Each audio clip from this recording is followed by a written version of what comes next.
dari hadiratnya, bersama hadirnya, dan kembali ke sana. Maka karena itu adanya kesadaran religius, kesadaran agama dalam diri kita tidak mesti dilandasi oleh kerinduan, oleh cinta itu. Tidak boleh tidak.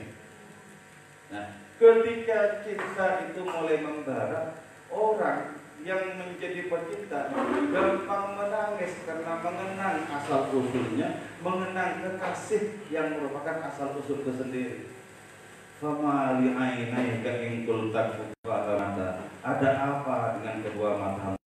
Walaupun kau tahan tumpah dua air mata. Wa ma li qalbika in qulta tastarik yahimi. Ada apa dengan hatimu? Walaupun kau tahan, tetap saja ia membara. Ya. Ini kita diajak untuk cara menggairahkan, untuk beragama dengan landasan kerinduan, untuk bisa berhadapan dengan Allah Subhanahu wa Ta'ala dengan sangat menyenangkan. Sehingga dengan demikian keberagaman itu menjadi terasa terbaharui, Kalau orang keberagamannya terbaharui, itulah yang disebut sebagai kelahiran demi kelahiran rohani.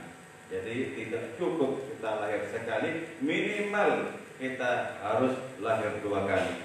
Yang pertama dari rahim ibu, yang kedua lahir sebagai kesadaran rohani yang penuh dengan bentuk cinta dan kerinduan.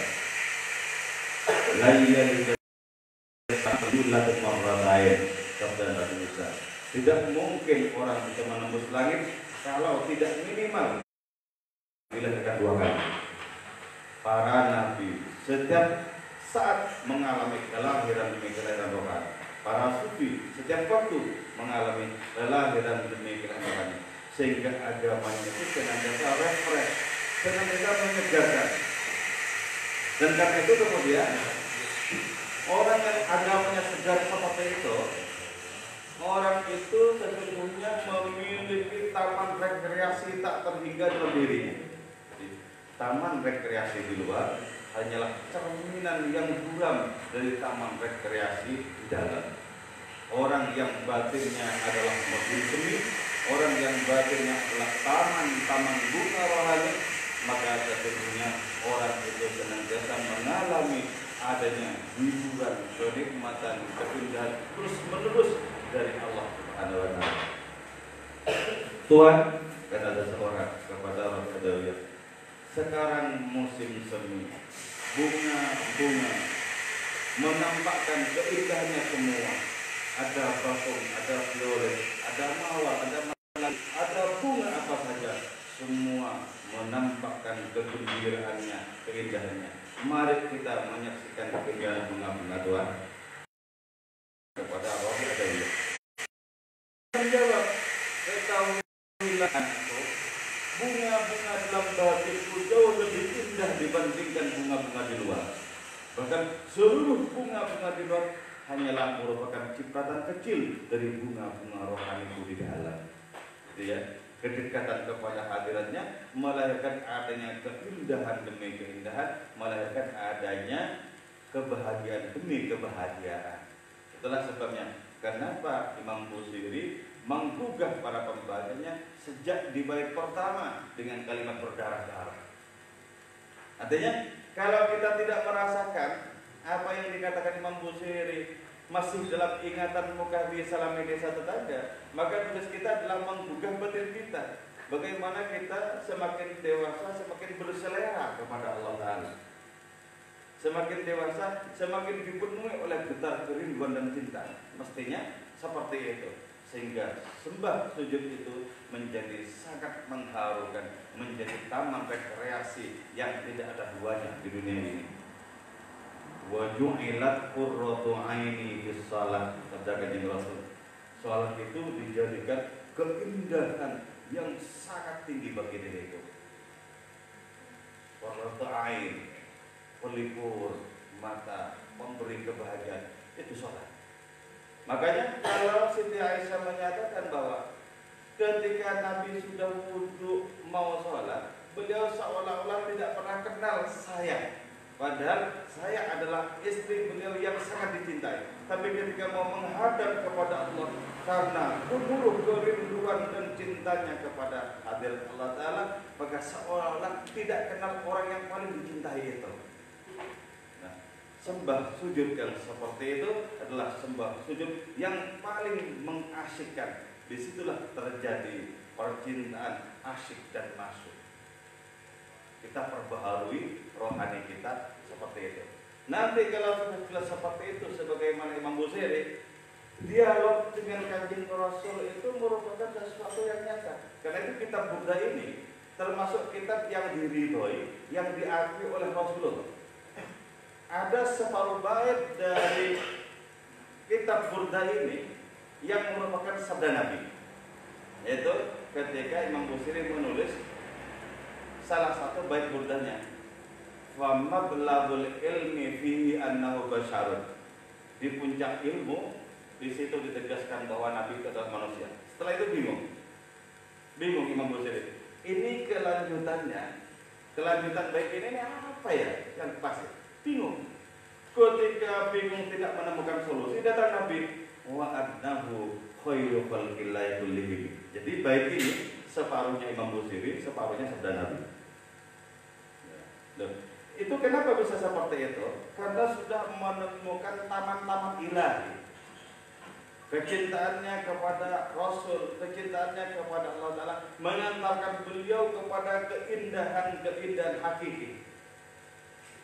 Jika wajar kalau Nabi melakukan adanya pembelaan, bahkan Nabi itu datang kepada Imam Busiri, itu merupakan sesuatu yang rasional, yang sangat masuk akal. Pada saat Imam Busiri menulis bait berikut ini, wa mundu alzamtu afkari madahiyahu, semenjak ku kerahkan pikiranku untuk memuji sang Nabi, wajadtuhu li falasi khairal mubtadiin. Aku mendapatkan Nabi adalah orang yang paling bertanggung jawab terhadap keselamatanku. Langsung Nabi itu datang. Bukan mananan tapi yaqdha. Bukan mimpi tapi nyata. Itu berarti menunjukkan bahwa Nabi itu betul-betul mendukung, mengakui, meridhoi kitab Burda ini. Karena ternyata ma'rifatnya Imam Busiri terhadap Nabi itu luar biasa. Inti dari kitab Burda itu adalah 9 bait terakhir ya. 9 bait terakhir. Itu inti dari kitab Burda yang merupakan keluh kesah Imam Busiri terhadap Kanjeng Nabi. Coba 9 terakhir. Ayo dijahit. Kelihatan tak pernah baca buku. 9 terakhir. Lantai kawasan. Lantai kawasan. Bukan. Ya Rofi. Bukan. Ya Nafsulah Taqwa. Di atasnya lagi, sebelumnya itu. Di atasnya lagi. Ya Akromal Khalqi. Nah, dari situ sampai terakhir itu merupakan inti dari Burda. Ya akramal khalqi mali man alul bihi siwaka. Wahai makhluk paling mulia, aku tidak punya siapa-siapa selain engkau. Ketika terjadi huru hara hari kiamat. Jadi ketika terjadi huru hara hari kiamat, tidak ada siapapun yang bisa diandalkan kecuali Rasulullah. Jadi idal karimu tajalla. Nah, buktinya apa? Yaitu idal karimu tajalla bismi muntakim. Ketika orang diri sebagai al-muntakim, si penuntut balas, si penyiksa, itu yang bisa meredakan itu cuma Kanjeng Nabi. Makanya ulasan Ibnu Arabi itu bagus sekali. Ketika Allah bertajalli dengan namanya Al-Muntakim, nama Allah Ar-Rahman tidak bisa berbuat apa-apa. Tidak bisa menolong. Tapi Nabi itu bisa. Jadi Nabi kata Imam Busiri, posisinya itu di atas Asmaul Husna. Kenapa kok bisa begitu? Asmaul Husna itu kan bacaan nama Allah Ta'ala. Nabi adalah realisasi dari Asmaul Husna itu. Nabi adalah realitas itu sendiri dari Asmaul Husna. Sehingga kalau namanya baca maju, Nabi yang merupakan gumpalan dari seluruh Asmaul Husna itu bisa maju. Untuk apa? Untuk bisa meredakan huru hara kiamat. Ya, istilah tasawufnya Nabi itu adalah nama Allah yang ke-100. Jadi kenapa nama Asmaul Husna 99 kok tidak digenapi 100? Itu berarti memberi peluang kepada siapa saja yang sudah mendarah daging dengan Asmaul Husna, dialah Al-Ismullahil A'zam. Dialah nama Allah yang ke-100 itu. Jadi nama yang ke-100 bukan bacaan tapi orang. Karena itu di antara para wali banyak menempati nama Allah yang ke-100 itu. Buktinya apa? Beliau itu adalah Ismullahil A'zam. Yang kalau kita memohon kepada Allah lihat antara mereka pasti dikabulkan. Di sini kita paham ya, kenapa agak sedikit mempersilahkan ini sekaligus terkesan arogan ya. Syekh Abdul Qadir Jilani itu menyatakan, "Fa idza sa'altumullaha ta'ala fas'aluhu bi." Kalau kalian mohon kepada Allah, oh nih lewat aku. Jangan langsung berkat sendiri belum tentu keterima. Nih lewat. Karena beliau itu Ismullahil A'zam. Jadi minta kepada Allah lewat perantara beliau itu jauh lebih ampuh ketimbang kusuk berdoa sendiri sampai merem-merem. Tetap kalah. Kenapa? Belum tentu kita mendarah daging dengan Asmaul Husna. Sementara orang seperti Abdul Qadir yang jelas merupakan turunan Nabi secara spiritual itu adalah Ismullahil A'zam. Itulah pentingnya kita memiliki relasi dengan para wali, walaupun para wali itu sudah wafat, tetap penting relasi dengan mereka. Dengan Syekh Abdul Qadir, dengan Imam Busiri, dengan Syekh Junaid Al-Baghdadi, dengan Syekh Abdul Hasan Asy-Syadzili, Syekh Ahmad At-Tijani dan lain semacamnya. Itu tetap penting. Relasi dengan mereka itu memperkuat langkah-langkah rohani kita ke depan. Oke, ini tidak ada habisnya kalau kita dibahas terus ya. Jadi kita baca sekarang. Tes terbang tes. Oke. Jangan itu. Yuk. Maulaya sholli wa sallim daiman abada. Wa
وسلم وبارك عليه وعلى آله وصحبه وأثبت البج خطي عبرة وطنا مثل البهار على خطيك والعالم نعم صار ضيف من أهوى فأرقني والحب يقترد اللذات بالآلام صلى الله عليه وسلم يا لائمي بلا والعذري معذرة مني إليك ولو أصبت لم تلمي عاتبك بلا سري بمستدر عن الوشاة ولا دائي بمنحسم صلى الله عليه ما أدري نزل لكن لست أسمعه إن المحب للعذل في صممي إن انتهت نصيحة الشيب في عذل والشيب أبعد في نصر عن الدوام صلى الله عليه فإنما ربي بسوء ما تعظت من جهلها بنذير الشيب والهرم ولا عدت من الفعل الجميل كرا طيب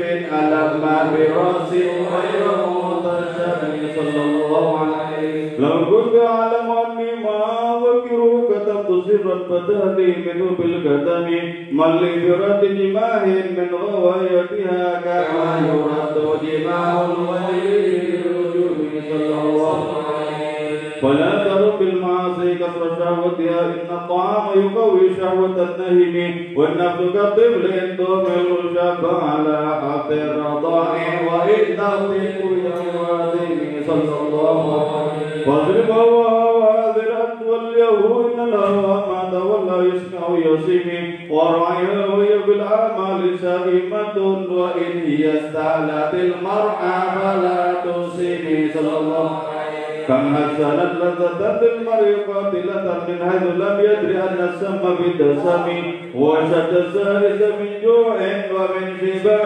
فربما خلصت الشر من الطوب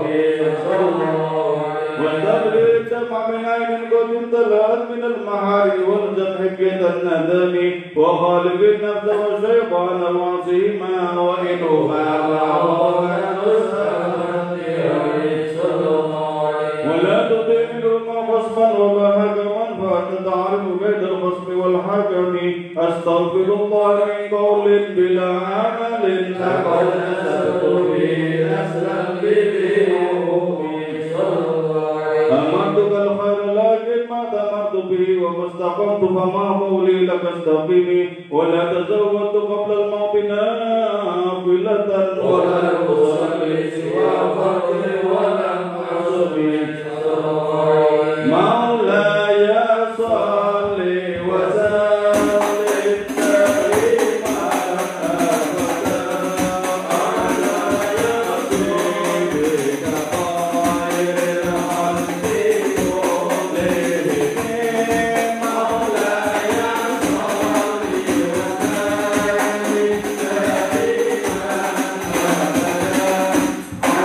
أبدا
فوق النبيين بخلق وفي خلق ولم يدانوا بعلم صلى الله عليه وكلهم من رسول الله ملتبس غرفا من البحر أو رشفا من الديم ووقفون لديه عند هاتهم من نقطة العلم أو من شغلة الحكم وهو الذي دل معناه وصورته ثم اصطفاه حبيبا بارئ النسب منزه عن شريك في محاسنه فجوهر الحسن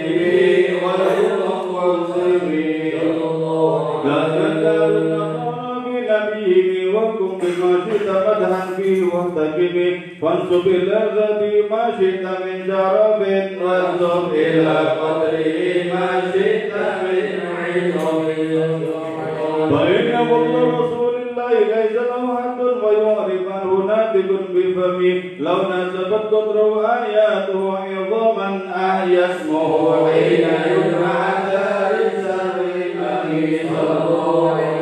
لم ينتهينا بما دعي المقول به ارسل علينا فلم نرتب ولم نهم أعي الورى فهم معناه فليس يرى للقرب والبعد منه وليس فالشمس تظهر للعينين من بعد صغيرة وتقل الطرف من أمامي وكيف يدرك في الدنيا حقيقته قام ضياء تسلوا عنه بالحلم ومطلب العلم فيه أنه بشر وأنه خير خلق الله كلهم وكل آية أتى الرسل الكرام بها فإنما اتصلت من نوره فإنه جد فضل كواكبها يظن أنوارها للناس بالظلم أكرم بخلق نبي زانه خلقا بالحسن متسامل بالبشر متسم في شرف والبهر في كرم والدهر في همم كأنه وهو فرد في جلالته في عسكر حين تلقاه وفي عشم كان المجنون في صدف من معدن منطق منه مبتسم لا طيب يعدل ضربا ضم عظمه طوبى لمنتشك منه وملتزم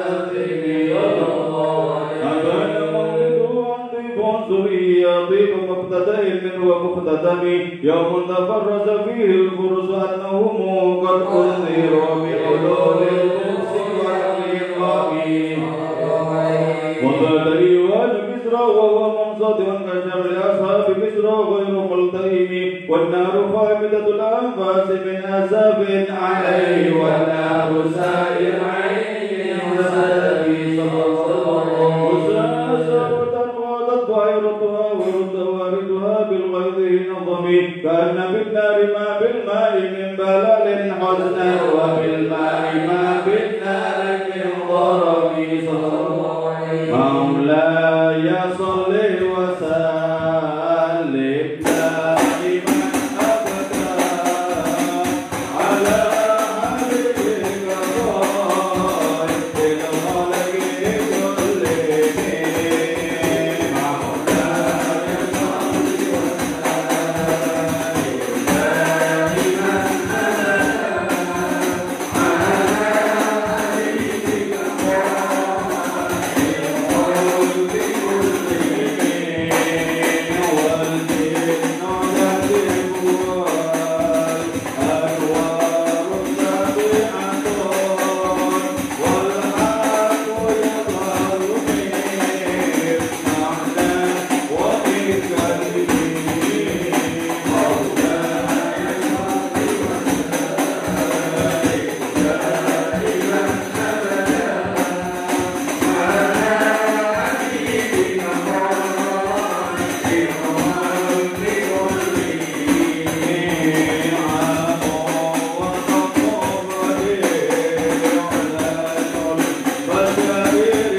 صل وسلم وبارك عليه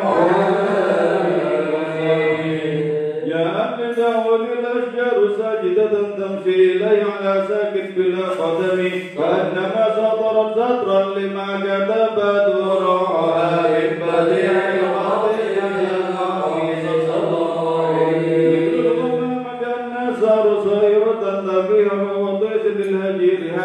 أقسمت بالقمر المنشق أن له من قلبي نسبة مغرورة القسم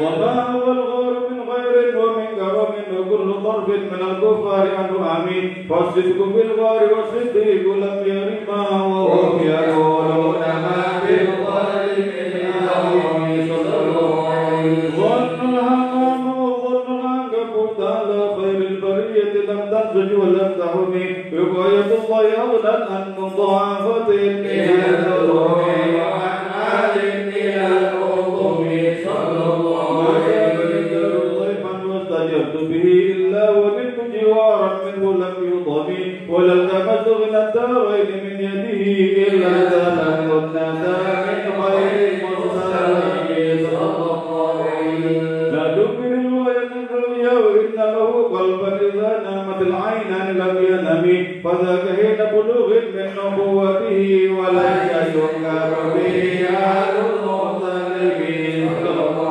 تبارك الله مع وحي بمكتسب ولا نبي على غيب بمتهم كم أبرأ نصيبا باللمس راحته وأطلق حليما من وقت الأمين ويجدد الشفاعة وتهكت غرة في العصر الدومي بعرض جاد وخلط القطاع بها سيبا من اليأم أو صيدا من العالمين بآيات له ظهرت ظهور نار القرى ليلا على علمي فالدر يزداد وزنا وهو منتظم وليس يرقص رجلا غير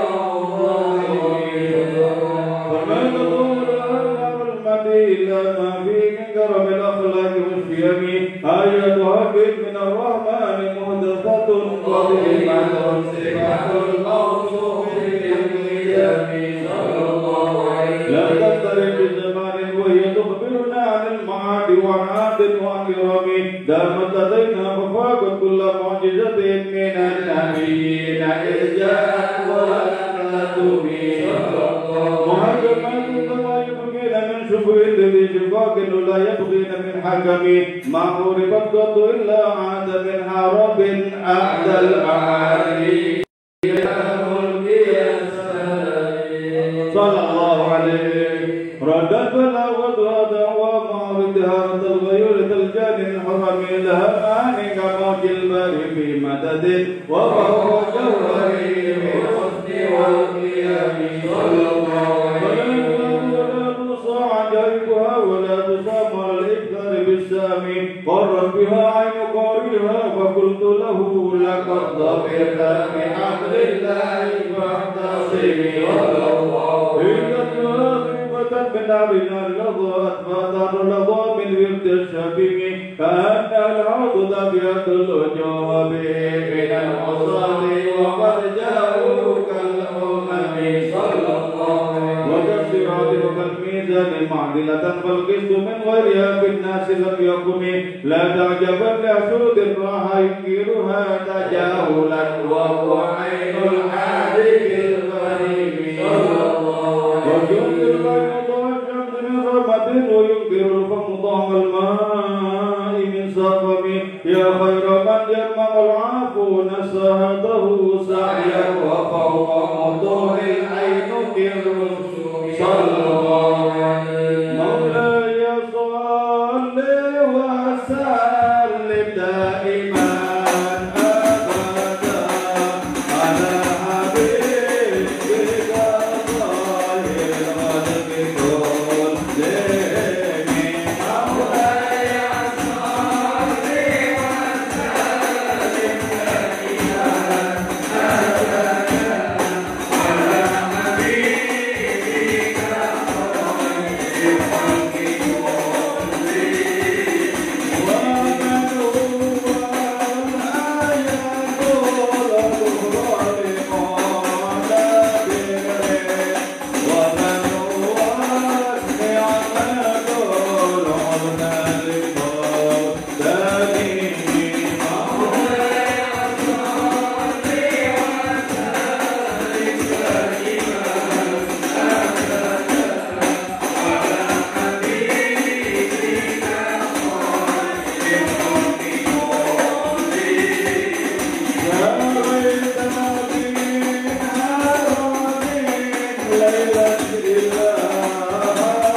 عن العيون وسر أي مقتدم فوزت كل فخار غير مشترك وجزت كل مقام غير مزدحم وجل مقدار ما ولد من رتب وعزيت رب ما ولد من نعم بشرى لنا معشر الإسلام إن لنا من العناية ركنا غير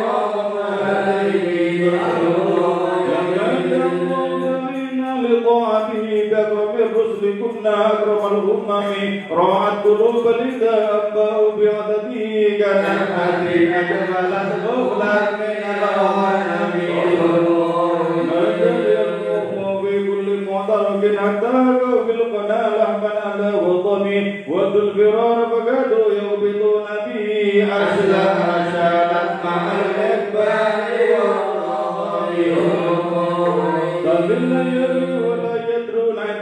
ما لم تكن من ليالي الأشهر الحرم كأنما الدين ضيف هل ساعتهم بكل كرم إلى لام العدا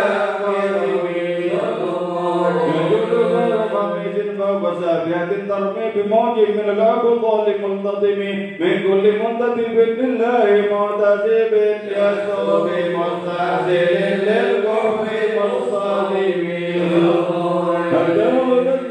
الإسلام وهي بهم من بعد غربتها موصولة الرحم مقبولة أبدا منهم بغير أب وغير بأل فلم تيتم ولم تئم صلى الله عليه وسلم عنهم مصادمهم ماذا رأى منهم في كل مقتدم وذا حنينا وذا بدرا وذا أحدا فصلت لهم أدها من الواقمين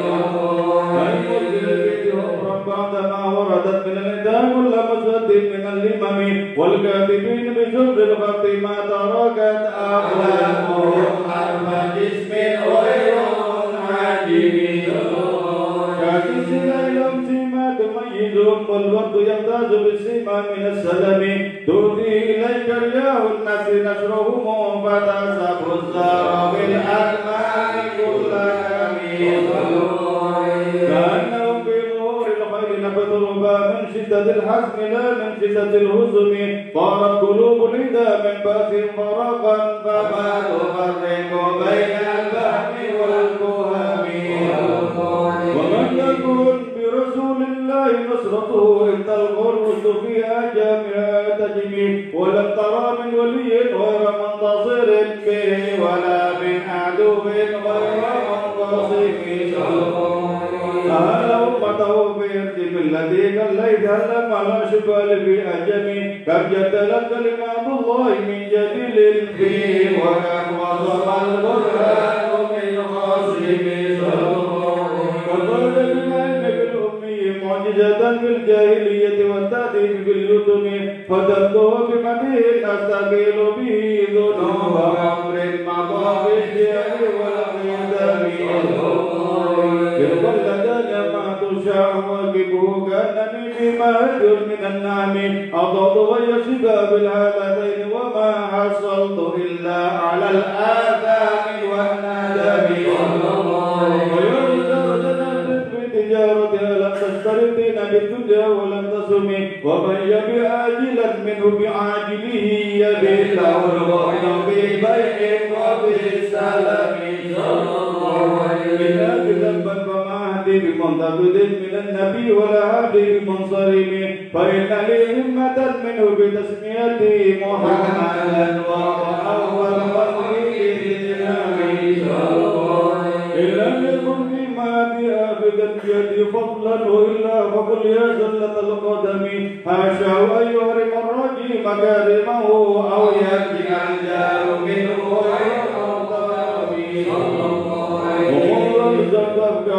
مداياه وجدته لخلاص غير منتزم ولن يفوت الغنى منه يدا تريبا إن الحياة ينبت الأسماء بالحكم ولن يريد دارة الدنيا التي اتضافت يدا زهير بما أثنى على هرمي يا أكرم الخلق ما لي من ألوذ به سواك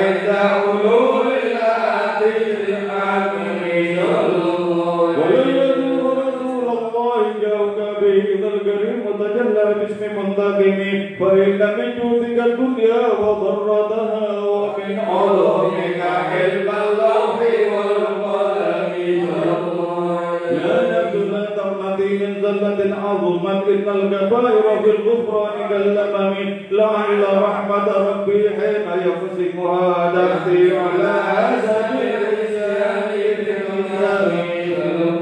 يا رب وجل رجائي غير مناقش لديك وجل حسابي غير منفرم والتف بعبدك في الدارين إن له صبرا متى تدعو الأهوال ينهزم وتلس بصلاة منك دائمة على النبي بمنهل ومنسجم ما رن هذا باد البادر صبا وأطرف العيسى بالعيس بالنظام صلى الله عليه ثم رضوان أبي بكر وعن عمر وعن علي وعن عثمان ذي الكرم والآل والصحب ثم التابعين لهم أهل التقى والنقى والعلم والكرم صلى الله عليه واغفر إلهي لكل المسلمين بما يتلو في المسجد الأقصى وفي الحرم بجاه من بيته في طيبة هرم واسمه قسم من أعظم القسم صلى الله عليه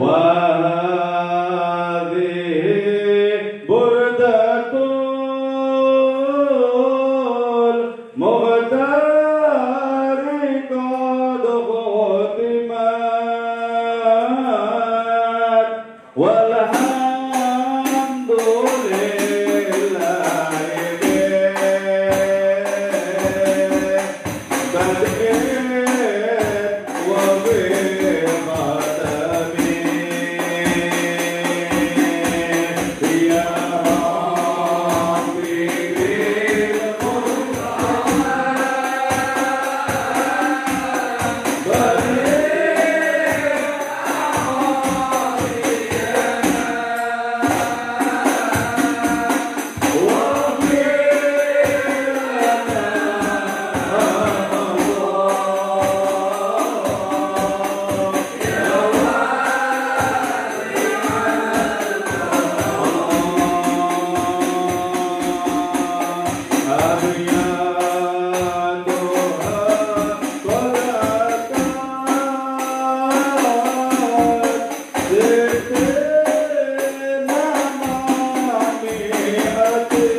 ربنا تقبل منا بأسرار الفاتحة أعوذ بالله من الشيطان الرجيم بسم الله الرحمن الرحيم الحمد لله رب العالمين الرحمن الرحيم مالك يوم الدين إياك نعبد وإياك نستعين اهدنا الصراط المستقيم صراط الذين أنعمت عليهم غير المغضوب عليهم ولا الضالين آمين Alhamdulillahirabbil alamin. Sesi berikutnya mungkin ada yang mau ditanyakan atau dikomentari. Sekaligus saya merangkap moderator. Oke, monggo silakan. Saya tawarkan.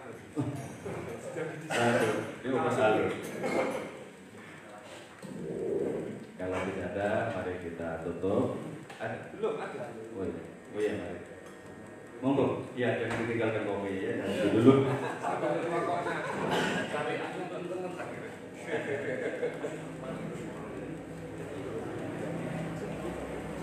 Oke, secara formal saya tutup karena berkaitan dengan para audiens. Mau bicara?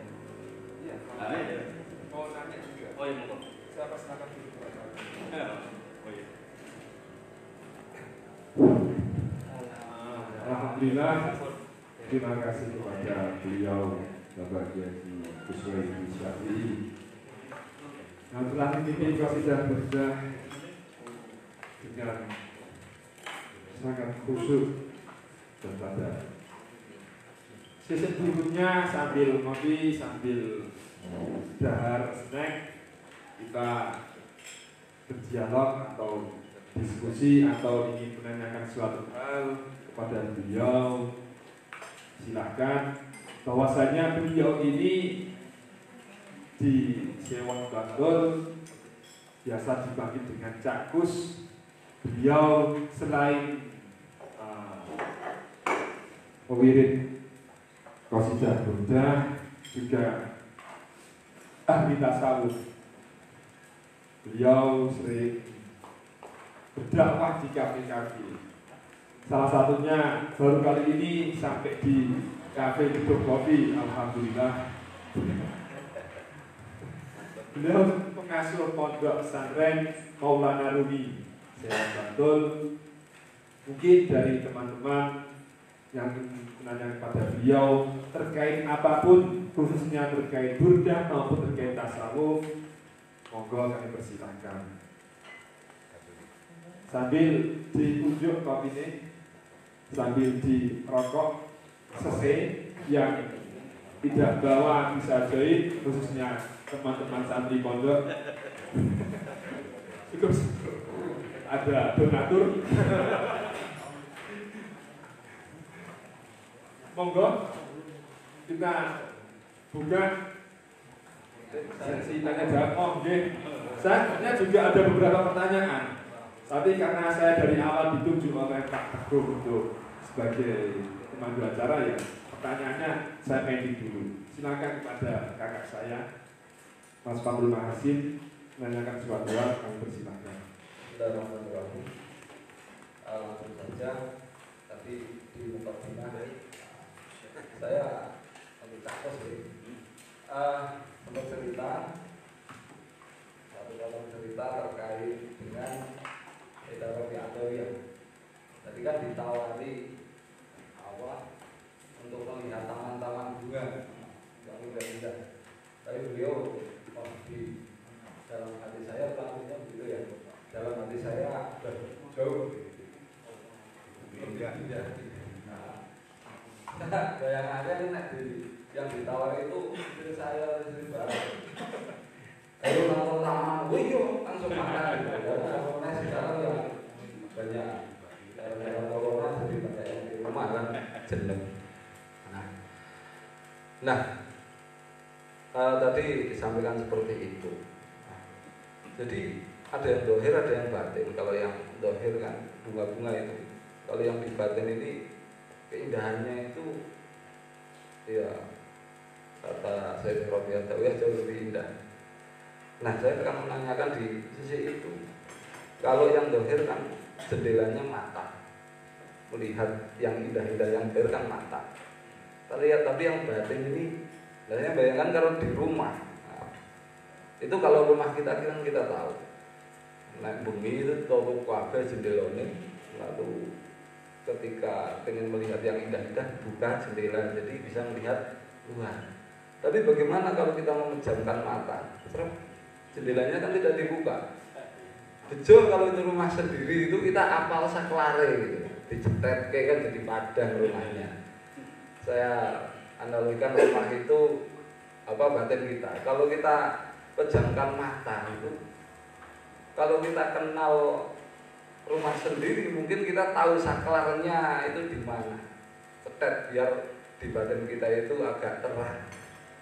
Nah, tapi kalau misalkan tidak, nah itu saklarnya di mana aja itu kalau di dalam batin. Karena begini kadang-kadang pada kita mungkin pas tadi berjenjen atau burda atau kadang sholat ketika kita mencoba konsentrasi ke arah batinnya itu yang muncul kalau pecinta sinetron ya kekecewaan samudra cinta dari ini kan itu.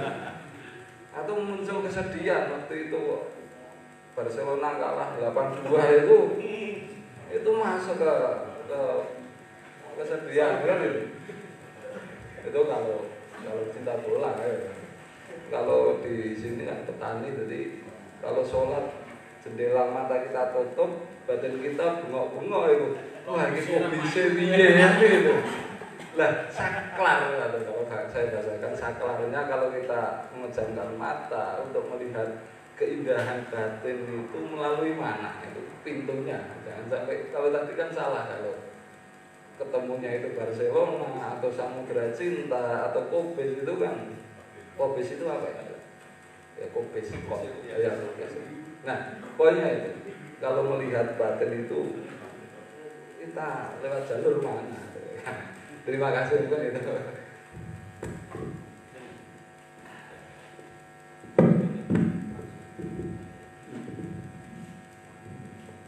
Langsung saja biar tidak lupa bertumpuk-tumpuk. Panca indera itu ada zahirnya, ada batinnya kita. Kita mengenal mata kepala itu dengan basar, sementara mata batin basirah. Bagaimana bisa mengaktifkan basirah ini sehingga bisa menyaksikan taman-taman keindahan ilahi. Mata kepala ini bisa menjadi jalan bagi dua hal. Yang pertama, bisa menjadi jalan bagi kemaksiatan. Yang kedua, bisa menjadi jalan bagi ibrah, bagi adanya berbagai macam pelajaran. Kalau jalan yang pertama ditutup, maka otomatis yang kedua itu basirah itu akan menjadi tumbuh dan subur. Tapi kalau jalannya nafsu lewat mata ini terbuka lebar-lebar, maka akan kerdil basirah seseorang. Ya. Jangankan saklarnya, lampunya tidak ada. Di mana bisa menemukan saklar? Orang misalnya penglihatannya menjadi jendela bagi nafsu semata-mata dan tidak menjadi jalan sedikit untuk renungan keilahian, maka orang ini ketika sholat walaupun dipejamkan penglihatannya sepejam-pejamnya tetap tidak usuk. Tetap tidak usuk. Kenapa? Karena sudah penuh dengan berbagai hal yang baru, segala yang fana sudah memenuhi hatinya. Tapi kalau panca indera kita itu murni sebagai jalan ibrah sehingga menjadi muncul basirah, muncul pendengaran batin, muncul adanya keindahan batin, maka di saat itulah yang namanya saklar rohani itu bisa sangat mudah kita sentuh. Dengan apa sentuhnya? Kata Ibn Arabi, bisa dengan al-khayal al-qudsiyah, imajinasi yang suci. Imajinasi yang suci. Loh kok pakai imajinasi? Iya, karena semesta ini pun juga sesungguhnya merupakan pengkonkretan imajinasi ilahi. Jadi semesta ini sudah terbentuk sebelum diciptakan. Di mana? Di imajinasi Allah. Sudah terbentuk. Ini bisa kita lihat dalam kitab Al-Insanul Kamil fi Ma'rifatil Awakhir wal Awail karya Al-Jili.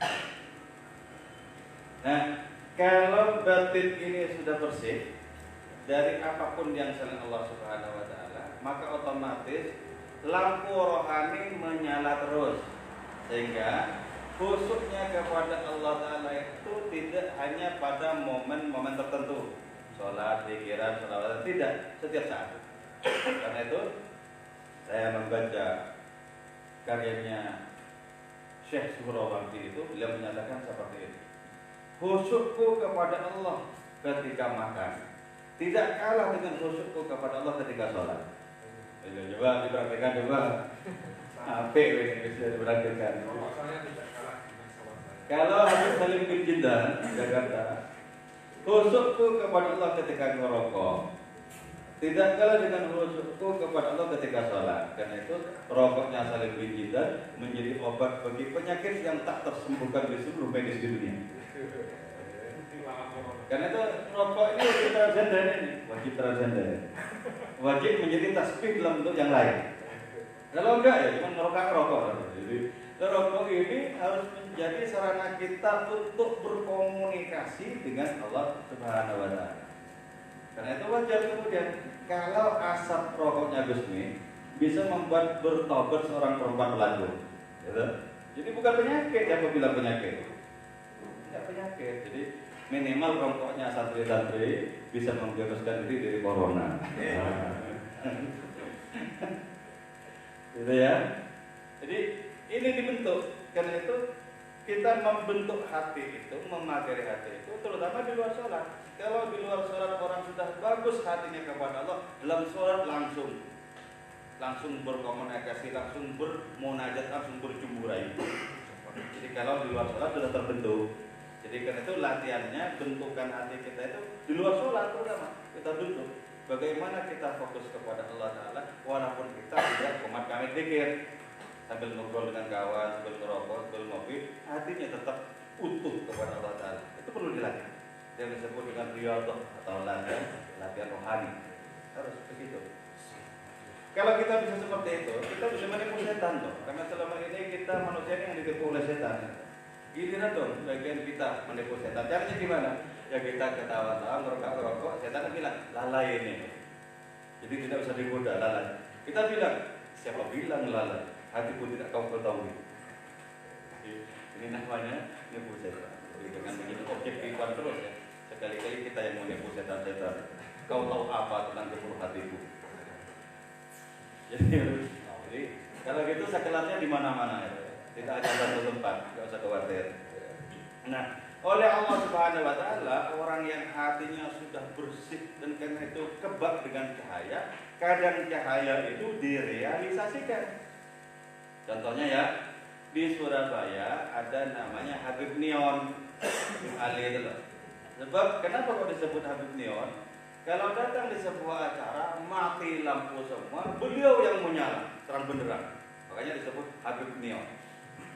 Atau itu makamnya dekatnya Sunan Ampel. Atau kalau dalam kitab kita bisa baca biografi Syekh Ibrahim Ad-Dasuki. Syekh Ibrahim Ad-Dasuki ini ya tidak pernah membutuhkan lampu di malam kelam seperti apapun. Dan ketika berjalan dengan santrinya ini menyaksikan gurunya ini Syekh Ibrahim Ad-Dasuki betul-betul memantulkan cahaya real. Jadi tidak hanya cahaya yang berupa petunjuk dan ajaran, tidak real. Kita punya nabi loh. Nabi kita itu mengalahkan matahari loh. Buktinya apa? Buktinya ketika di bawah terik matahari itu tidak ada bayang-bayangnya. Coba lihat belakangnya matahari sana, ada bayang-bayang. Jadi kalah terang. Kalah terang dengan nabi kita, kalah terang. Nah kita ini umatnya loh ya, umatnya. Dan karena nabi kita nabi paling mulia, pastilah umatnya paling mulia. Lama da'allahu da'ina li'ta'ati ka'akramil muslim guna akramahumam. Untuk kita jadi umatnya kajian Nabi, peluang kita untuk berdampingan dengan para nabi yang lain itu sangat dimungkinkan. Sangat dimungkinkan. Begitu ya. Jadi sekarang jangan sampai kehilangan sekelar ya. Artinya apa? Tumpulkan rasa ingin kita kepada yang lain, maka akan utuh hasrat kita kepada Allah.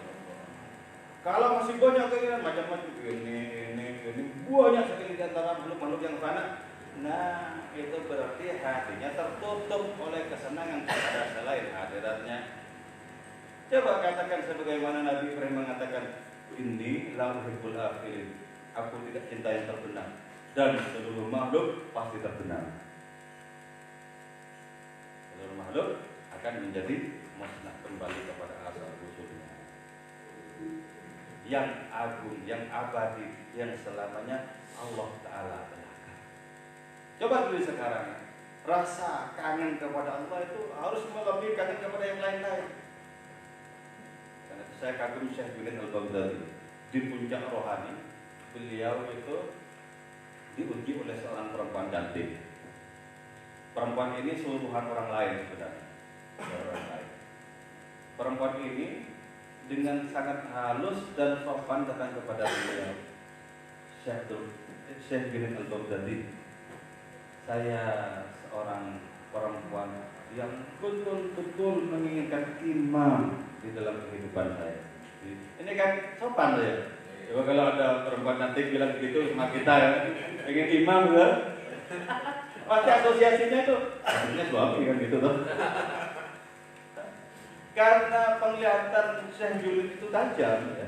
Tahu bahwa ini semata-mata untuk menggoda. Karena hanya ingin menggoda, beliau lantas begini. Ketika bilang, gitu, meninggal perempuan ini.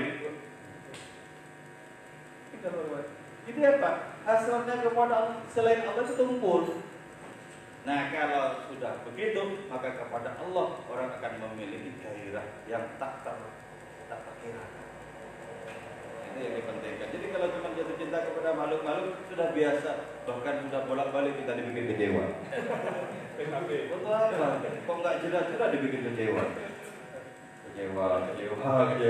Memangnya hidup ini apa ada kekecewaan? Jangan mau lah dikecewakan yang mau. Insya Allah sekelangnya akan ada di mana-mana dan lampu itu senantiasa menyala. Di saat itu hati kita adalah Masjidil Haram yang sesungguhnya. Kenapa Masjidil Haram? Karena sudah haram apapun selain Allah Ta'ala masuk ke dalam hati kita. Hati kita akan terpagari oleh perlindungannya dan kita tidak tertarik lagi kepada segala sesuatu yang sudah menjerat banyak manusia. Inilah hibul akhirin. Nah, karena itu gini filosofinya. Kenapa sholat kok diawali dengan takbiratul ihram? Takbir yang mengharamkan, doa apa yang diharamkan? Takbir kok mengharamkan? Ahrama yuhrimu ihraman. Tapi jangan salah sebut ya. Kafaru kafiru kufrun.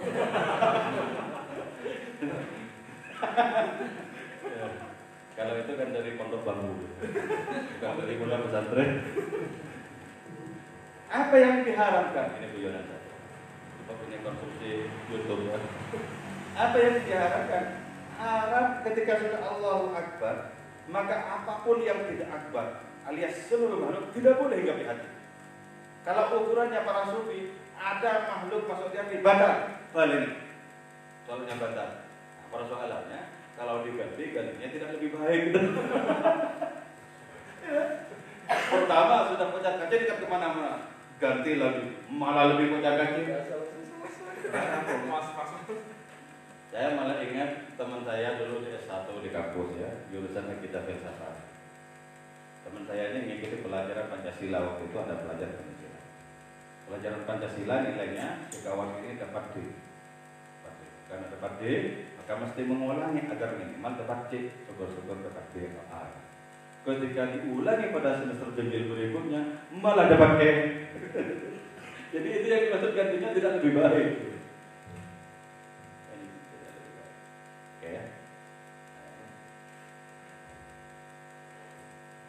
Monggo dari bapak-bapak atau kakak yang lainnya yang ingin menanyakan kepada beliau, kami persilakan. Monggo.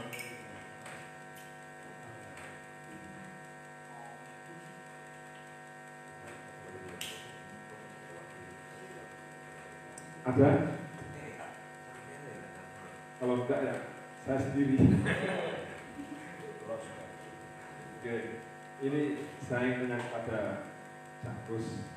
Sebenarnya ada 3 pertanyaan yang ingin saya sampaikan, tapi yang ketiganya saya skip dulu. Semoga di sesi kopi yang akan datang. Yang pertama tadi beliau Jakus ngendika kita harus hidup yang kedua, kita rohani. Ini sama yang disampaikan oleh Gus Mit dalam doanya, Allahumma a'idna bil mautil ula wa ilatis saniyah ila akhirih. Nah itu mungkin bisa dijabarkan kembali untuk konsumsi kita. Yang kedua, saya ingin menanyakan terkait kata Imam Ghazali al-mahabbatu afdalu minal khauf, dan kata Sultanul Aulia Syekh Izzuddin Abdus Salam dalam kitabnya al-mahabbatu afdalu minal mahabbah. Al-mahabbatu afdalu minal mahabbah. Nah, ketika orang itu merefleksikan terkait mahabbah, itu kadang malah kembali ke khauf. Itu jadi primunca terkait hal seperti itu. Monggo. Oke, aku salut sekali dengan doanya Gus Min itu. Allahumma isna bil mautil ula wal wilayatil tsaniyah wa ahyina bil hayatil baqiyah fi hadhihi dunyal faniyah. Ya Allah, berikan kepada kami adanya kesungguhan menyongsong kematian yang pertama. Kematian yang pertama itu adalah kematian kita dari segala damba kepada selainnya. Jadi kalau kita sudah merasakan mati damba kita kepada selain Allah Ta'ala, di saat itulah kita betul-betul hidup sebagaimana semestinya. Mati dari segala damba kepada yang lain. Apa yang disebut saya tadi, tumpul hasrat kepada yang lain. Nah, kematian yang pertama ini, al-mautul iradhi ini menjadi wasilah bagi adanya al-wiladatul tsaniyah, adanya kelahiran yang kedua. Jadi untuk mengalami lahir secara rohani harus mati dulu secara iradhi. Jadi, orang nggak akan lahir kesadaran yang baru, kesadaran yang membuat orang itu begitu bersemangat di jalan keilahian kalau kehendak-kehendaknya kepada selain Allah Ta'ala itu masih hidup. Nah, ini al-mautul iradhi ini pilihan, bukan menunggu matinya sendiri. Jadi kalau nafsu ditunggu matinya sendiri dapat, ya ketika orangnya itu mati sekali. Jadi jangan ditunggu matinya sendiri, harus kita yang berusaha.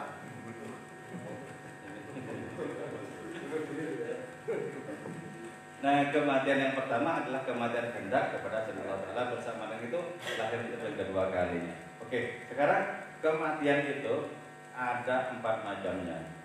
Ada mati merah, ada mati putih, ada mati hitam, ada mati hijau. Kalau 4 kematian ini dialami, maka orang yang mengalami itu berarti mengamalkan hadis Nabi, mutu qoblal mauti. Matilah kalian sebelum mati, akan mengalami. Yang pertama, mati putih. Mati putih itu adalah ketika kita kuat menahan lapar. Itu namanya mati putih. Seperti para nabi yang tidak makan berhari-hari itu kuat. Tapi kalau ada makanan kuat juga menghabiskan. Jadi tahan lapar. Hatinya tidak gampang senewan karena lapar, tidak gampang marah-marah karena lapar. Kan banyak orang jadi marah-marah itu terus ditanyakan, jangan-jangan karena lapar. Jadi boleh jadi karena lapar maka marah-marah. Ya, kalau orang dalam kondisi lapar tetap jernih hatinya, tetap tidak kehilangan akal sehatnya, tetap fokusnya itu kuat kepada Allah Ta'ala, berarti kuat sudah sukses mengalami mati putih, mati lapar. Terus sekarang ya, mati merah. Apa itu mati merah? Ketika hati kita tak terpusing oleh adanya ejekan manusia. Tak terusik. Saya kagum kepada Syekh Sulaiman Ad-Darani. Kalau Syekh Sulaiman Al-Jazuli penyusun kitab Ini Syekh Sulaiman Ad-Darani. Syekh Sulaiman Ad-Darani ini ya, pernah suatu saat ada orang mau berguru kepada beliau, tapi inginnya menguji dulu. Jadi kalau lolos nanti tak jadikan guru, kalau enggak jadi aku jadi muridnya, enggak mau jadi muridnya. Dan caranya menguji gurunya ini, calon gurunya ini sangat berat.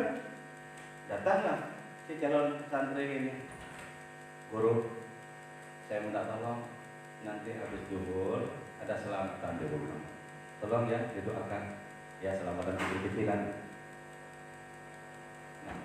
Iya, kata Syekh Sulaiman Ad-Darani. Habis zuhur berangkat ke rumahnya calon santri ini. Nyampe di depan rumahnya calon santri, dibilang kemudian, dasar kiai ingin makan saja. Kalau ada undangan selamatan makan-makan, cepet saja datangnya. Pulang. Disuruh pulang seperti itu, pulang saja. Tidak ada raut wajah yang menunjukkan dia marah. Sama saja nggak ada. Jadi sama biasa saja. Antara disuruh terus atau disuruh pulang dengan cara dicaci seperti itu, tetap saja tidak ada pengaruhnya apa-apa. Sudah agak jauh pulang, saya jadi, selamatannya jadi. Balik lagi. Setelah balik lagi, dibilang kayak itu lagi. Dasar yang diincar cuma makanan. Gitu. Itu kan untuk kita itu melukai sekali itu. Pulang. Sampai 3 kali tidak berubah raut wajahnya itu. Tidak menunjukkan marah, jengkel, nggak ada sama sekali. Nah itu karena penasaran, si calon murid ini, calon santri ini kemudian bilang, Syekh, jenengan kok bisa? Saya kaji begitu, saya lecehkan begitu, tidak ada raut perubahan sama sekali. Kalau kita kan berusaha untuk apa? Untuk menyembunyikan, padahal tetap mantel kan. Tapi maunya nggak apa-apa, ini nggak merah. Syekh, jenengan kok bisa? Tidak berubah sama sekali, tidak menunjukkan jengkel sama sekali. Nah, ini perkara modal kok. Ini tidak usah berguru kepada mursyid thariqah kalau memang ini. Nah terus berguru kepada ayam aja rampung. Itu kau usir ayam, nanti datang lagi itu. Usir lagi, datang lagi. Coba, apakah menunjukkan kemarahan ayam-ayam? Enggak. Jadi ini tidak usah orang alim gurunya cukup ayam. Kayaknya enteng ya, coba kita nggak kuat, nggak usah siapa-siapa saya yang nggak kuat. Kalau begitu, dalam batin saya pasti bilang kesabaran ada batasnya.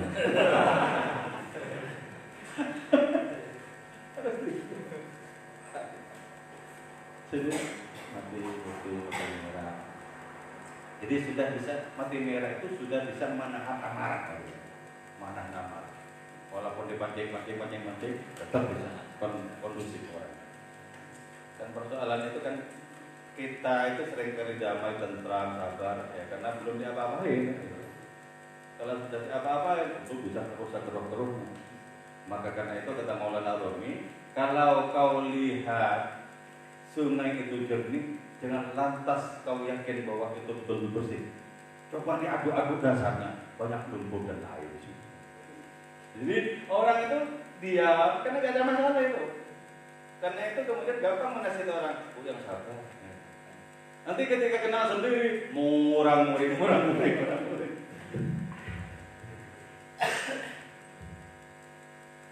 Saya punya seorang kawan jadi guru, ketika anaknya meninggal, anak yang paling disayang itu meninggal, kemudian muring-muring sampai sedih muring sedih. Terus teman guru yang lain datang untuk menghibur takziah, ya. Pak, yang sabar Pak, yang tenang Pak.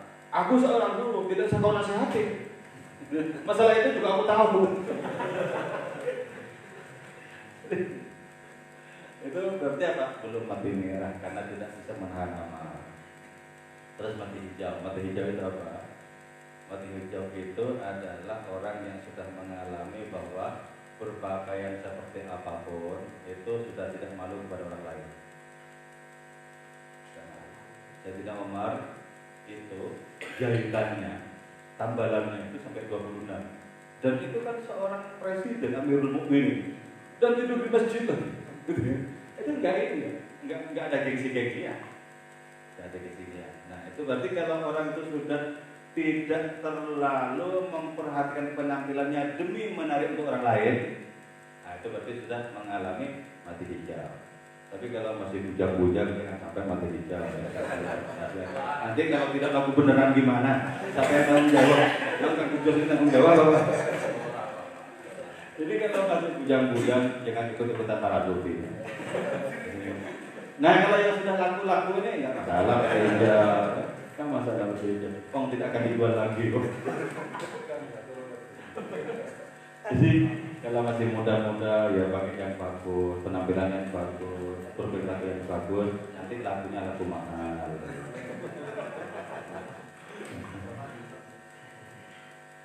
Nah, kalau mati hitam ini berat, lebih berat ketimbang mati merah. Mati hitam itu adalah kesanggupan menanggung adanya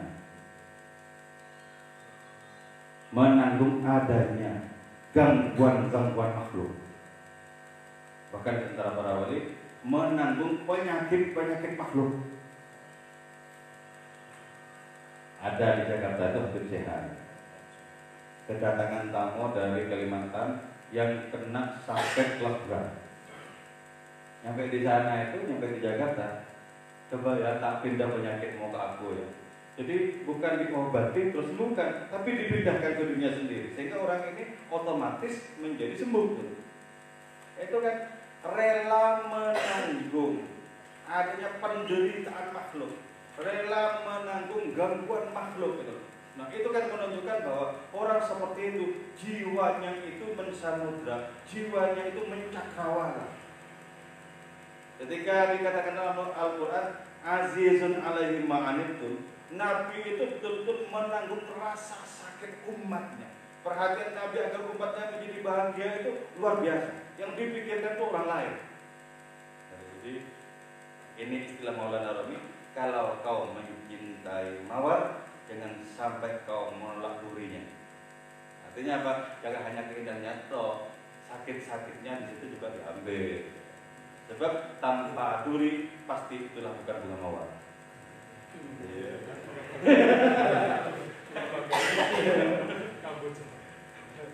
Mungkin bunga mawar tapi banci.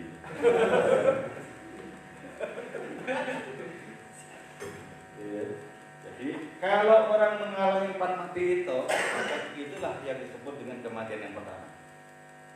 Dan pasti lahir yang kedua kali.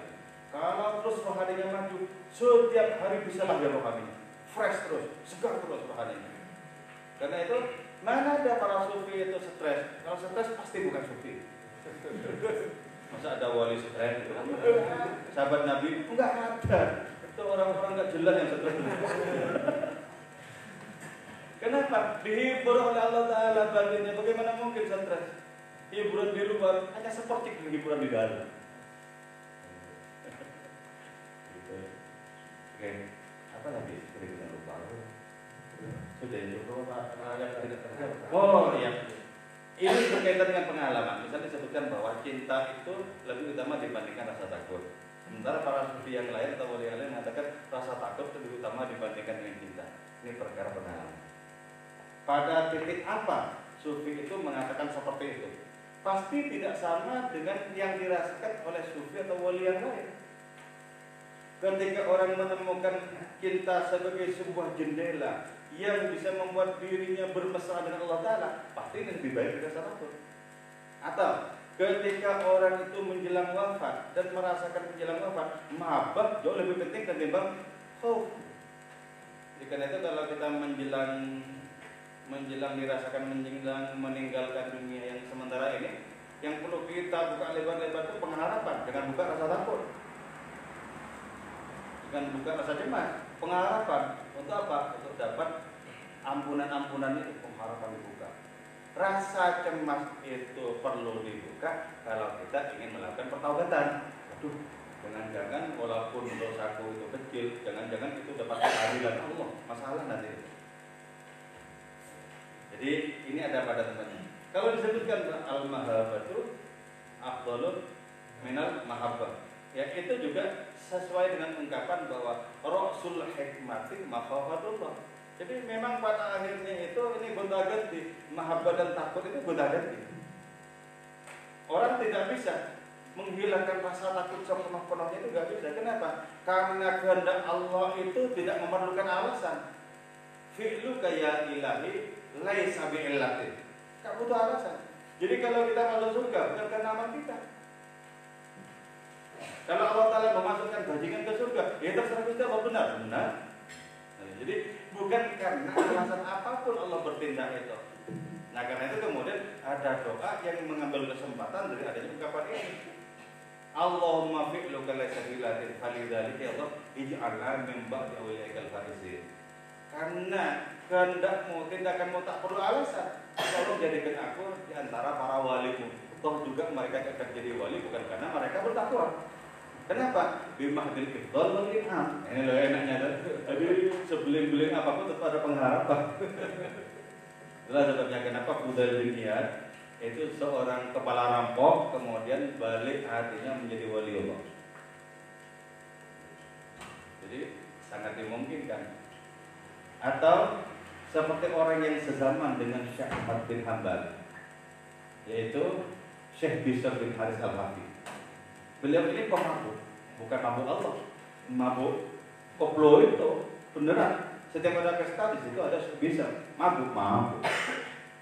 Sampai suatu saat di tengah malam yang gelap, ketika pulang di jalan mabuk itu dari tempat pesta itu dan dalam kondisi masih mabuk menemukan segerit kertas.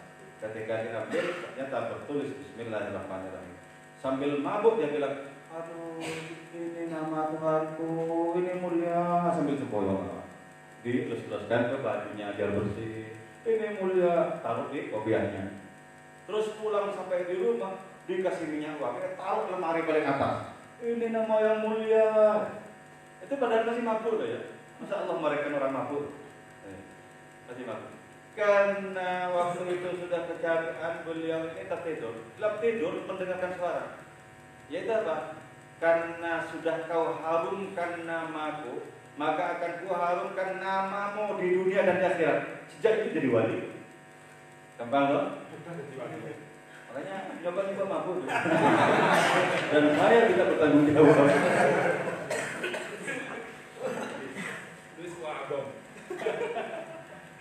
Nah, hebatnya itu apa? Itu kan sezaman dengan Imam Ahmad bin Hanbal. Imam Ahmad bin Hanbal itu sering sowan ke Bishr ini, sampai dipertanyakan oleh santri-santri sendiri. Kata santri-santrinya Imam Ahmad itu, Syekh, jenengan itu orang yang paling alim untuk zaman ini, paling top untuk zaman ini. Lah ngapain kau datang kepada mantan pemabuk Bishr bin al-Hafi? Kenapa? Referensi keilmuan Islam hari ini adalah jenengan. Kok datang kepada mantan pemabuk? Begini, kata Imam Ahmad. Perkara keilmuan Islam, ya saya diakui sebagai orang yang alim di zaman ini. Tapi perkara alamat Allah bisa lebih tahu ketimbang aku. Lain ternyata. Jadi tidak otomatis orang pandai ilmu agama hatinya cedak kalau Gusti Allah, nggak otomatis. Bahkan banyak di antara para wali itu orang awam yang nggak bisa baca kitab kuning, banyak itu para wali. Yang mungkin tahlil saja nggak bisa, banyak itu para wali. Kenapa? Itu berarti hatinya dibersihkan oleh Allah, diangkat derajatnya. Pas waktu gempa Jogja yang saya menyaksikan ada orang wali mengagumkan. Di sebelah kampung saya Montang itu ada seorang yang sudah sepuh bernama Mbah Yadi, yang pekerjaannya itu adalah ngarit rumput untuk ternaknya, untuk sapi. Di Sabtu yang kelabu itu, Mbah Yadi seperti tak merasakan apapun, tetap aktivitasnya ngarit. Jadi orang kalang kabut menjadi satu kelabu. Mbah Yadi ini nggak ada respon apapun yang menunjukkan dia itu bersedia apapun. Ngarit saja, nggak ada perubahan apa. Nah, di waktu itu ada kelompok orang yang berusaha untuk menenangkan, untuk mendinginkan suasana dengan cara berdakwah. Kawan-kawan semua, saudara-saudara semua, mari kita serahkan ini semua kepada Allah Subhanahu wa taala. Kita punya Tuhan, itu andalan kita. Jangan terlalu bersedih, jangan terlalu kalut, jangan sampai kehilangan akal pikiran. Nah, itu disampaikan menjelang sholat zuhur. Sebentar lagi kita sholat di masjid ini dan tidak perlu takut gempa susulan. Tidak perlu takut gempa susulan. Di antara yang mendengarkan itu Mbah Yati, tapi Mbah Yati tidak komentar apa-apa. Ngasih ceramah ini, sholat zuhurnya itu jadi imam. Mari kita kuatkan keyakinan kita kepada Allah Taala. Mari dapatkan balasan. Proses di belakangnya imam ini ada Mbah Yati.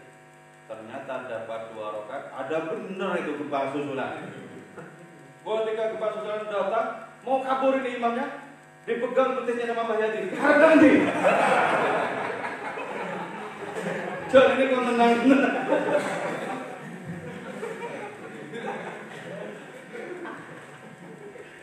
Ya kan? Ceramahnya pada yang mana? Ya pada yang ceramah itu. Perilakunya, oh lebih Mbah Yati itu paku. Walaupun tidak pernah bisa ceramah, cuma ngarep untuk sapi. Ya. Karena itu ada mungkin orang awam yang mendengarkan ceramah diamalkan dengan ikhlas, hatinya makin mantap kepada Allah Subhanahu Wa Taala. Boleh jadi itu lebih tinggi ketimbang yang ceramah. Kekuatan rohaninya. Oke, kita apa lagi ya? Saya.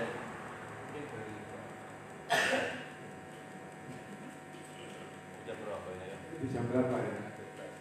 Ini sudah mulai ngantuk. Mau kopinya ditambah? Oke, apa kurang pahit apa mungkin? Bisa request. Monggo dari bapak-bapak yang lain sekiranya mau menanyakan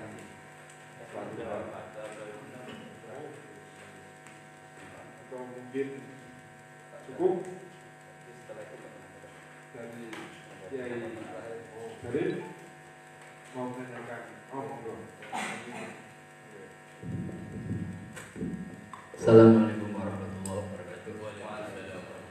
Tentang yang saya muliakan, mau tanya tentang ilmu laduni berkaitan dengan tasawuf itu sebenarnya bagaimana itu?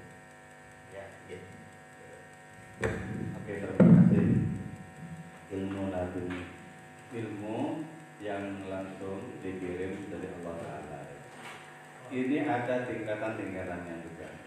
Ada ilmu laduni itu yang murni tanpa belajar, seperti ilmunya Kanjeng Nabi, ilmunya Nabi Khidir, ilmunya Ibnu Arabi, dan lain sebagainya.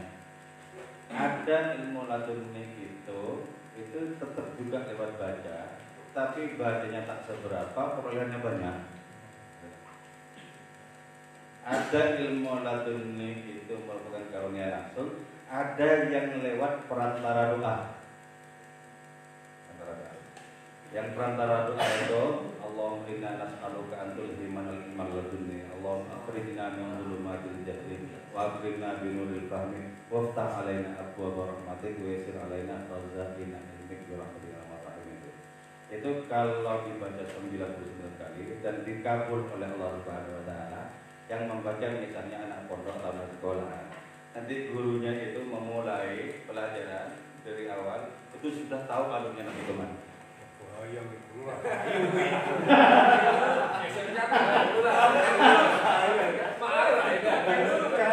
Ini nggak pakai. Ini akan diberikan dijajakan kepada anak-anak pemalas.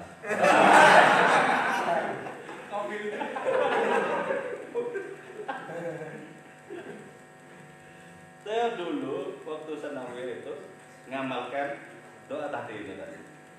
Waktu sanawiyah. Saya pemalas itu. Jadi jangan ditiru kecuali bagi yang mau niru. Waktu sanawiyah itu saya mengamalkan setiap habis tahajud mengamalkan. Nah, efeknya itu begini. Habis misalnya guru itu menjelaskan alfiah 5 bait, 10 bait. Setelah itu otomatis hafalan. Terus ngikuti kajian baca kitab kuning. Sebagai pemula kan banyak mufradat yang belum tahu maknanya, kata-kata yang maknanya belum tahu. Sengaja tidak diartikan, tidak dijenggotin. Sekitar 3 halaman, 4 halaman, padahal bukan ratusan idiom, ratusan kata-kata. Itu langsung hafal saja. Enak juga ya. Enak lanjutin doa ini. Terus saya coba lanjutin itu. Ternyata ketika tidur ada orang yang yang menjelaskan ilmu tertentu dulu. Yang menjelaskan. Jadi bangun tidur tuh, alhamdulillah banyak paham macam-macam tuh. Tapi ketika saya membaca riwayat Imam Syafi'i kalah jauh. Sebab apa? Imam Syafi'i itu kalau bangun tidur langsung alhamdulillah sudah bisa menjelaskan 100 perkara usul fikih.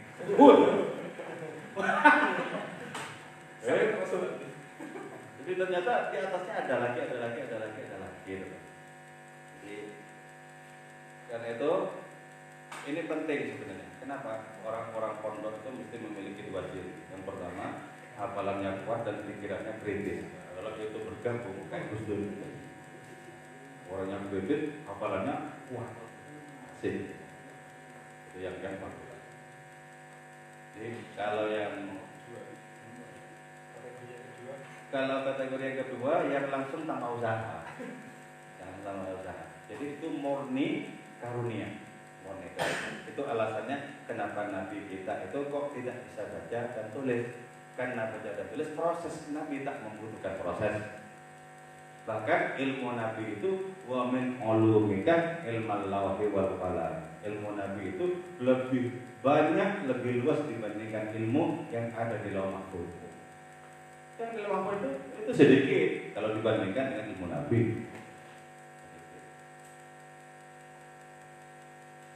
Orang seperti Syekh Abdul Qadir Jailani itu gampang bolak-balik kalau Mahfuz mencari apa saja. Ketika bapaknya Ibnu Arabi tanya kepada Syekh Abdul Qadir, Syekh, saya masih punya jatah anak enggak? Tak lihat, enggak punya kamu. Catatannya enggak ada di dalam Mahfuz. Malah menjadi sedih bapaknya Ibnu Arabi. Ketika sedih, enggak usah bersedih, aku masih punya jatah tak kasihkan kamu. Jadi betul-betul andal Abdul Qadir. Jadi kalau kita bermana enggak salah alamat. Tak kasih punya. Sini, kata satu lagi. Rekatkan, sandarkan punggungmu ke punggungku. Jadi suruh nyandar di punggung. Adu punggung gitu kan. Wes, dan tak transfer anakku. Makanya jadi lebih hebat di situ. Jadi orang-orang yang dekat kepada Allah Taala ya, itu bisa diberikan perkenan untuk merubah takdir loh. Jadi kalau Syekh Abdul Qadir Jailani itu sering merubah takdir. Ada seorang pedagang yang mau berangkat untuk berniaga berdagang. Tanya kepada gurunya Syekh Abdul Qadir, namanya Syekh Hamad. Ini saya mau berangkat nih, gimana? Oh, tak lihat di Lauh Mahfuz. Jangan, kalau kau berangkat nanti dirampok barang daganganmu dan kamu akan dibunuh. Jangan. Ketika ketemu Syekh Abdul Qadir Jailani, langsung mau berangkat ya? Iya. Tapi katanya Syekh Hamad nggak boleh berangkat untuk manu alaiya aku yang tanggung jawab. Maka sananya sudah dirubah Lauh Mahfuz. Maka enak ya, orang dekat pada Allah itu enak. Ternyata berangkat beneran. Setelah berangkat dapat keuntungan yang besar. Pulang dengan selamat. Jadi tentang barang dirampok tidak terjadi, tentang dia dibunuh tidak terjadi. Pulang dengan selamat dengan keuntungan yang banyak. Ketika ketemu Syekh Hamad, kaget Hamad. Oh, kamu masih hidup. Alhamdulillah waktu kamu masih. Pastinya ada orang yang merubah. Iya, Syekh Abdul Qadir Jailani santri di jenengan itu. Enak. Banyak di antara para wali itu yang diberi perkenan untuk merubah sama Allah Subhanahu wa taala. Tentu saja itu tidak melawan Allah karena itu memang perintahnya. Rubah saja dan kekuatannya adalah kekuatan Allah Subhanahu wa taala. Jadi ilmu para kekasih Allah Taala itu banyak yang diberikan, terutama ilmu syu'ur, ilmu rasa. Ya. Kalau ada yang jadi minta ijazah ilmu laduni, ya bisa ketemu di kampus ini. Ini jangan saya ini mau ini. Kalau mikir aja. Oke, saya kira itu aja ya, nggak kemaluan ya. Lagi pula nanti di Facebooknya ini kelamaan juga. Oke, saya kira itu moga-moga manfaat dan berkat kita semua. Wassalamualaikum warahmatullahi wabarakatuh. Ya, alhamdulillah di akhir kata terkait Syekh Abdul Qadir Jailani ini mayoritas juga bukan tidur. Dia selesai terus tiba-tiba. Bisa. Saya